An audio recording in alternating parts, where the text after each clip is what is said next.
Yeah, so they are subject to the winds of politics, and they should be, because at the end of the day, to some extent, the mission of government is satisfying some better service to the citizen or a specific political outcome, such as increasing economic development or increasing level of literacy of the population or improving the welfare. So the IT organization should not look at IT just as a cost center, but as an enabler to deliver those long-term outcomes. And those long-term outcomes have political rationale and logic behind that. So they should be able to live with those political changes, and they should be able to look at IT programs and projects as to contributor not only to internal operational efficiency, but also to citizen service effectiveness and to sort of a political return in terms of those long-term missions and outcomes. What they should not fall into is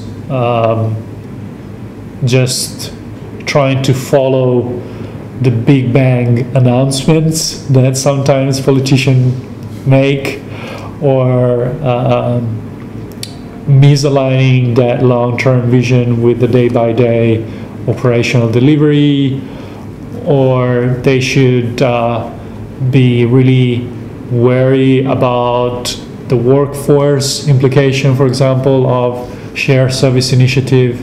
Is there any layoff that will result as an outcome of shared services or consolidation? So in essence, government CIOs and IT organization will always be subject to those political fluctuations, and at the end of the day, the government agenda is determined by the political cycle and the annual budget, and the CIO needs to be aware of where their organization, their 3 to 5 year strategic planning, their annual IT budget, and their IT investment business cases fit into that political agenda and annual budget allocation. That is the challenge that they need to cope. There's the interesting case now of the UK government that is exactly in that situation.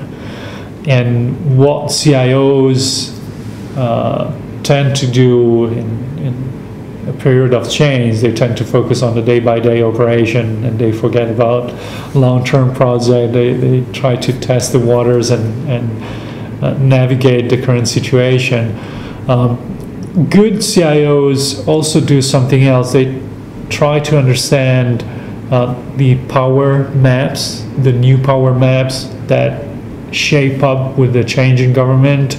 So there are some political appointees that change with the new government, and the CIOs should try to see how they can position themselves and their organization vis-a-vis those new political appointees. They should try to understand if they are advocates for IT, or if they need some education, or if the CIO should leave them alone and rather work through someone else.